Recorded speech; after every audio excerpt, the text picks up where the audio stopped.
Hello, my dear students. Good morning. Students, let's start reading the remaining part of this chapter number 2, Last Spring.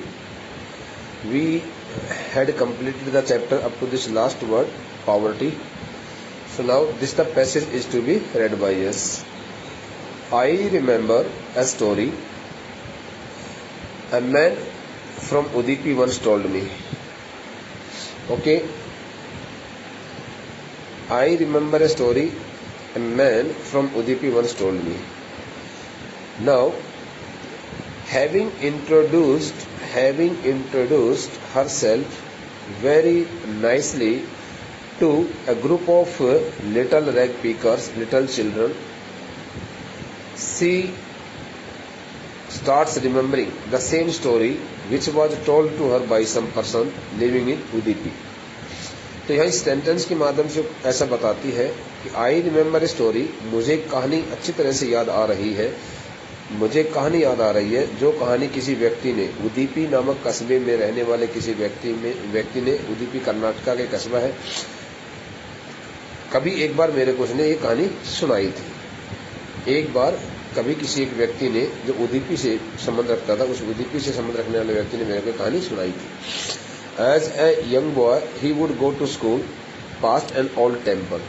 In the story, the man told the author that when he was a little child, he used to go to school. He used to go to school by the side of a temple. Okay, passing through the main gate of the passing through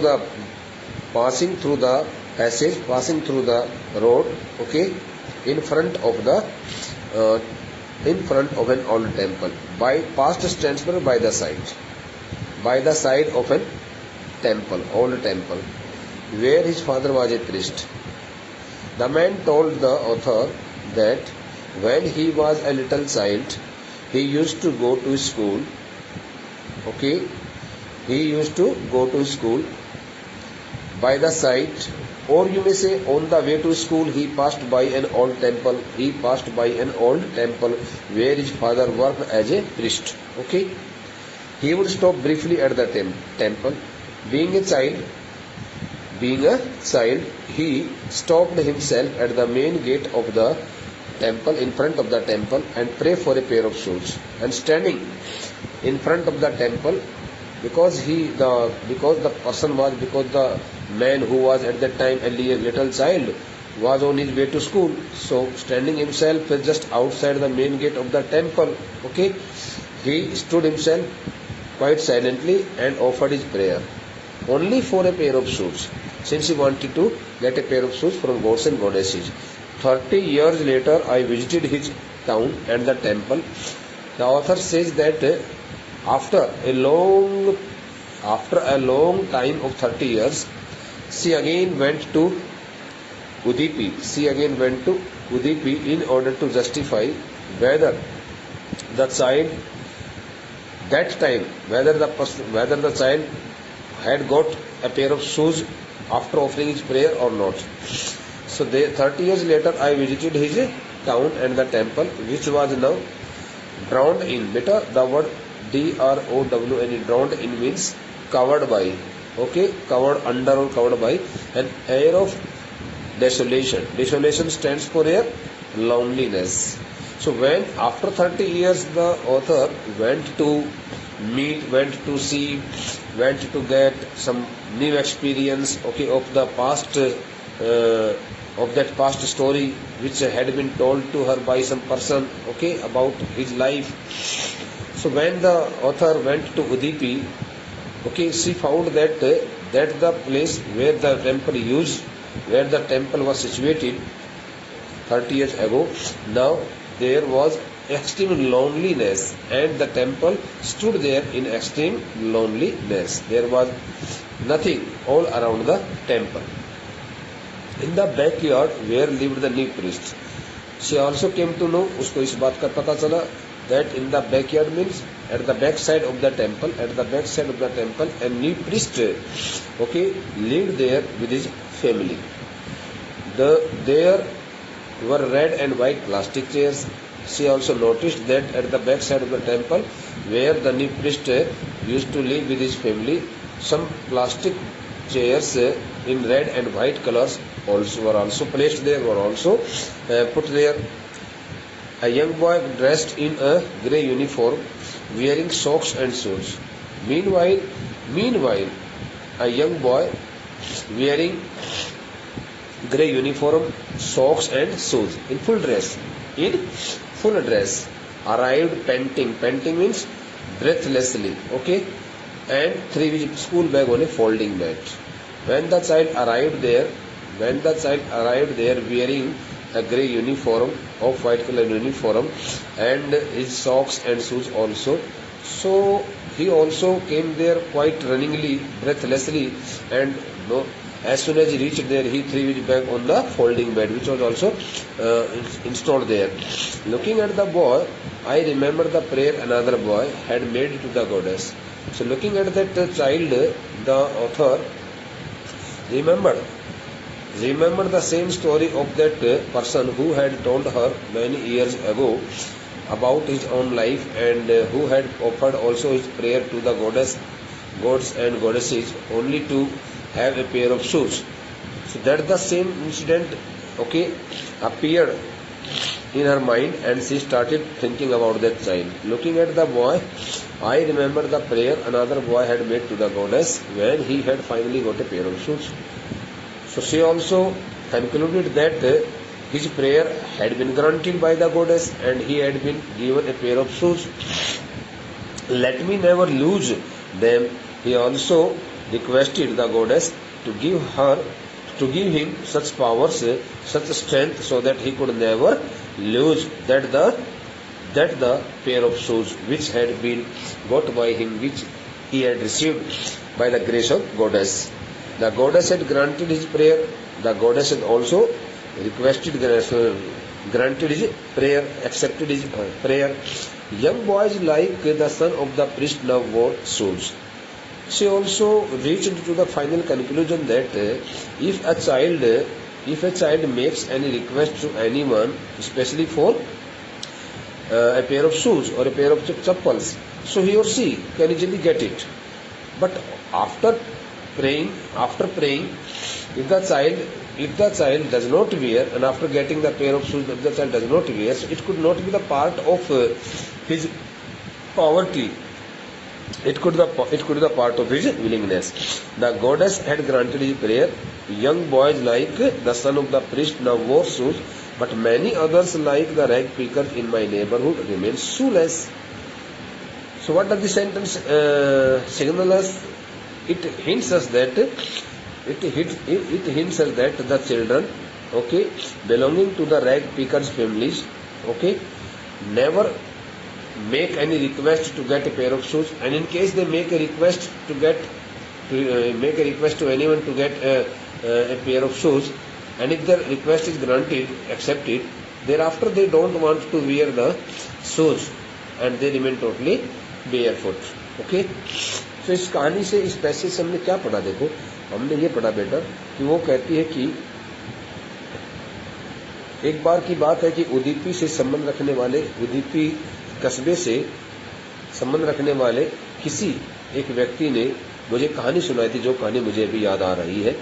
उसने ये कहानी सुनाई थी कि मैं जब एक छोटा बालक था, तो छोटा बालक होने के नाते जब मैं विद्यालय जाया करता था, तो मैं पुराने से मंदिर के सामने से होकर के विद्यालय जाया करता था, जहाँ पर मेरे पिताजी एक पुजारी का काम किया करते उस मंदिर में।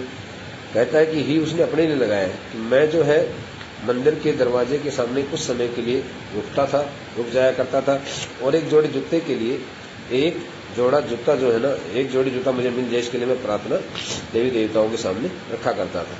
30 वर्षों के बाद वो कहती है कि जब मैं दोबारा से उसके कस्बे में, उस व्यक्ति के कस्बे में और उस मंदिर के पास मैं जब गई ये सब देखने के लिए कि क्या वास्तव में उस लड़के की प्रार्थना को स्वीकार किया गया है कि नहीं, तो मैंने देखा वो मंदिर जो पहले कभी गाँव के बीच में हुआ करता था, लेकिन अब वहाँ बहुत ज्यादा एकदम सुनसान क्षेत्र पड़ा था, एकांतवास में वो मंदिर बना हुआ था। उस मंदिर के पीछे वह मतलब कि इस प्रकार से एकांतवास में डूबा हुआ था, ऐसा हम कहें या यूं कहें कि भाई निर्जन सुनसान क्षेत्र में वो मंदिर दिखाई पड़ रहा था। तो उसी वक्त कहता है कि उस मंदिर के पीछे जो है ना, मैंने पता किया, मैंने देखा कि कोई एक नया पुजारी रह रहा था, जिस पुजारी के घर के बाहर ही लाल और सफेद रंग की प्लास्टिक की कुर्सियां रखी हुई थी। मेरे देखते देखते कोई छोटा सा लड़का, जवान बच्चा, यंग बॉय भी, छोटा स्कूल में जाने वाला बच्चा, उसके लिए यंग लगा दिया जाता है, यंग जवान के लिए लगता है, यंग छोटे के लिए लगता है, जिसने कि अपनी वह सरकारी विद्यालय की जो यूनिफॉर्म है, ग्रे कलर्ड यूनिफॉर्म, वह पोशाक पहनी हुई थी, जुराब भी पहनी हुई थी, जूते भी पहने हुए थे, और वह एकदम हाँफता हुई स्थिति में वहां पर आया। उसने आकर के एक फोल्डिंग बेड के ऊपर अपना थैला फेंक दिया। तो लुकिंग एट द बॉय, कहती है कि मैं वहां बैठी हुई थी, उस लड़के की तरफ देख करके मुझे उसी बहुत वर्षों पहले, 30 वर्षों पहले किसी एक व्यक्ति ने जो मेरे कहानी सुनाई थी, उस व्यक्ति के द्वारा सुनाई गई उस कहानी के, उस लड़के के बारे में नहीं, उस व्यक्ति के बारे में मुझे कुछ याद आने लगा, जिसने कि देवी से प्रार्थना की थी और आखिरकार उसकी प्रार्थना को स्वीकार भी कर लिया था। वो कहानी पूरी सुना नहीं रखी है यहाँ पर, केवल बात थोड़े से पार्ट्स बताए गए हैं। Let me never lose them. हालांकि उस लड़के ने उस देवी माँ से ये भी प्रार्थना की थी कि भाई, उस देवी से प्रार्थना की थी कि आप मेरे को ऐसी शक्ति देना कि मैं कभी भी अपने पैरों से इन जूतों को न गिरा सकूं, मुझे कभी मैं इन जूतों को खो ना सकूं, कभी भी ऐसी कोई समय ना आए कि जिससे कि मुझे जूतों से फिर वंचित रहना पड़े। और देवी माँ ने उसकी प्रार्थना को क्या कर लिया था, स्वीकार कर लिया था। ग्रांटेड भी स्वीकार करना।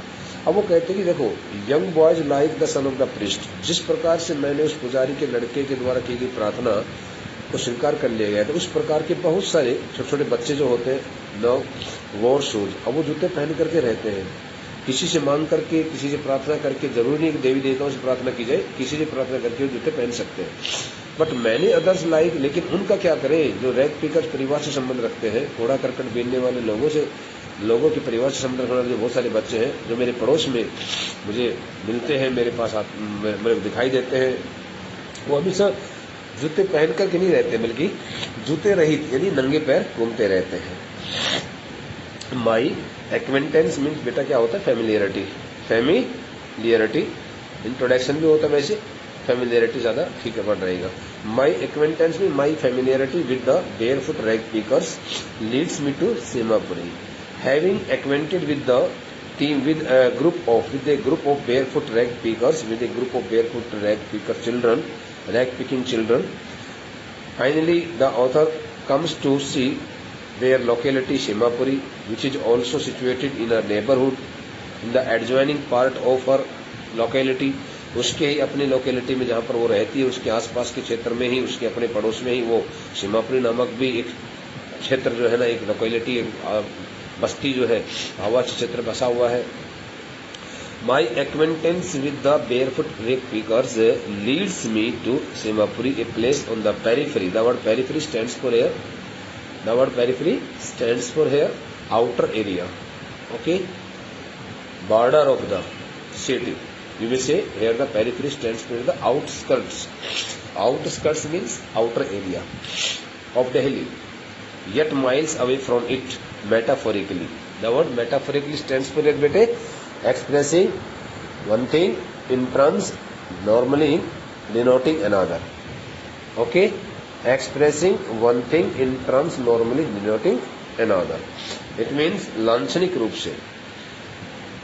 When the authoress gets herself fully familiar with the little children of rag pickers families, with these all little rag pickers, she finally agrees herself to visit their locality named, okay, namely, you may use any one of these two words, Simapuri. And she comes to visit Simapuri in order to see it out, what kinds of life, what kinds of living standards of these all peoples have there in this residential area. तो कहते हैं कि माई acquaintance में मेरी पहचान, मेरी जान पहचान, with the barefoot rag pickers, नंगे पैर घूमने वाले, कूड़ा करकट उठाने वाले इन सभी बच्चों से जिस प्रकार से मेरी जान पहचान हो जाती है, वो जान पहचान मेरे को कहाँ लेकर आ जाती है, लीड्स मी टू सीमापुरी, आखिरकार वो मेरे को सीमापुरी आने के लिए मेरा नेतृत्व कर देती है, मुझे सीमापुरी की तरफ लेकर चली जाती है उनकी जान पहचान। एक दिन वो उसको ऐसा फोर्स कर देते होंगे कि भाई चलो आप हमारी लोकेलिटी में चलो, हम आपको दिखाते हैं हमारी colony. A place on the periphery of Delhi, This the locality named Simapuri is located on the outer part of the capital Delhi, yet miles away from it. At that time, the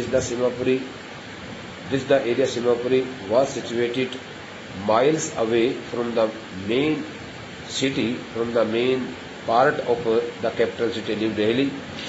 Metaphorically, it seemed that this the locality, though on the one hand is the part of the capital city New Delhi, but on the other hand it is totally disconnected. It seems okay that it is not a part of the capital new Delhi. ऐसा लगता है कि भाई लांछनिक रूप से यह मीलों दूरी पर बसा हुआ एक ऐसा क्षेत्र है, ऐसी एक आवासीय बस्ती है जिसका कोई संबंध न्यू दिल्ली से लगता नहीं है, लेकिन आखिरकार वह न्यू दिल्ली के बाहर वाले इलाके में ही उसी की अपनी जो जमीन है, उसी का अपना जो एरिया है, क्षेत्र है, लगता हुआ क्षेत्र, उस क्षेत्र पर ये कॉलोनी बसी हुई है.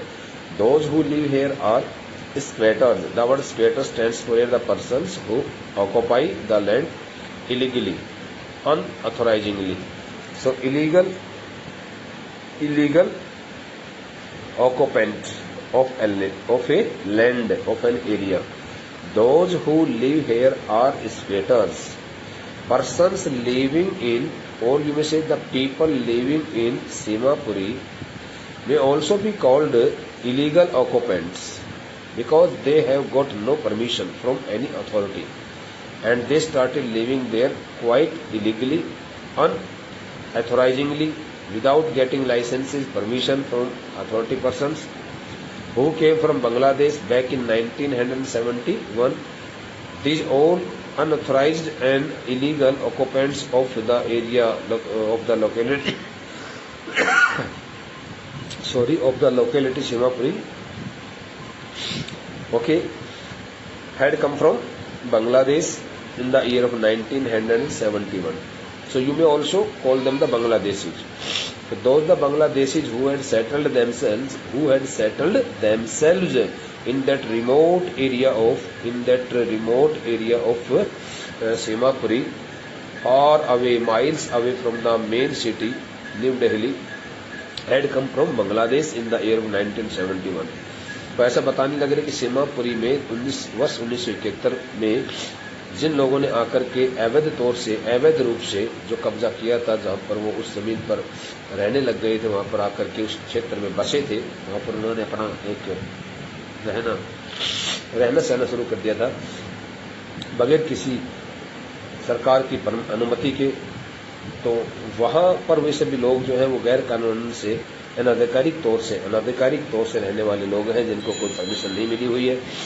Saheb families among them, Saheb ए आलम्स families also one of the, और स्पेटर्स बांग्लादेशी फैमिलीज, उन सभी बांग्लादेशियों के परिवारों में से साहेब का परिवार भी अपना एक परिवार है. Okay, Seemapuri was then a wilderness. In those days Seemapuri was, in the year of 1971, the area Simapuri, the locality Simapuri was totally uninhabited. Nobody used to live there except those the persons. Uninhabited area, a wooded region जिसको कहा जाता है, WODD, wooded region. बिल्कुल झाड़ियों से, पेड़ पौधों से और बहुत ज्यादा इस प्रकार के जंगली क्षेत्र जिसको कहा जा सकता है, इस प्रकार का क्षेत्र था जहां पर कोई लोग वहां पर जाकर बसना नहीं चाहते थे. वहां जाकर के उन लोगों ने और उस जगह को साफ करके वहां पर रहना शुरू किया. Okay, Seemapuri was then a wilderness. In those days, in the year of 1971, Simapuri looked like an uninhabited area. Okay, a very wilderness stands for an area where one could see in those days, okay, open spaces and so many trees, thickly wooded region area.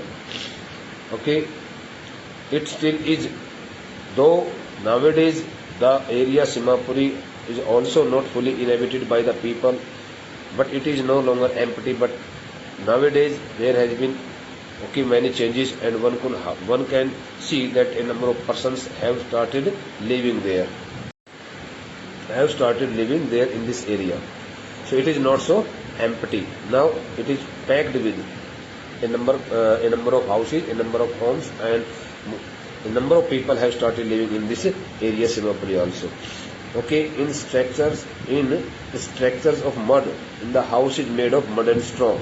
वो कहते हैं कि चिकनी मिट्टी और घास फूस के बने हुए मकानों में, कच्चे झोपड़ियों में जिसको बोला जाता है, in structures of mud with roofs of tin and tarpaulin, devoid of sewage, drainage, of running water, live 10,000 rag pickers.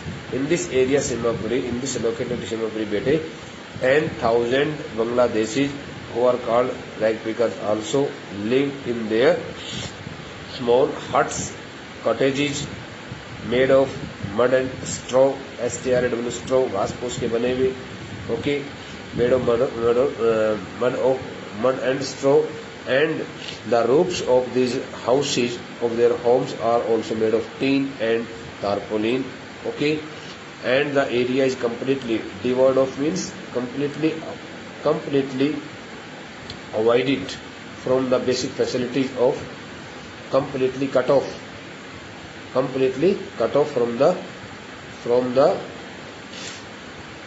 main basic amenities, facilities like sewerage system, drainage, or the running water. Okay, so dear students, now the remaining part of this chapter will be discussed by us in the next lecture. The time of this lecture has almost completed. Okay bete, thank you.